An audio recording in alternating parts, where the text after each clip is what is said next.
Sir क्या सूचना मिली थी? सूचना मिली थी कि बागुनहाथो स्थित सूखा तालाब के पास उर्मिला पांडे जी, उनकी बेटी जो बगल में ही रहने वाले एक लड़के से प्यार करती थी।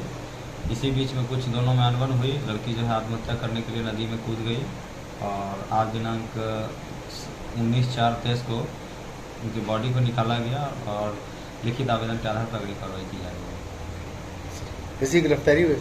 अभी तो किसी गिरफ्तारी नहीं हुई है।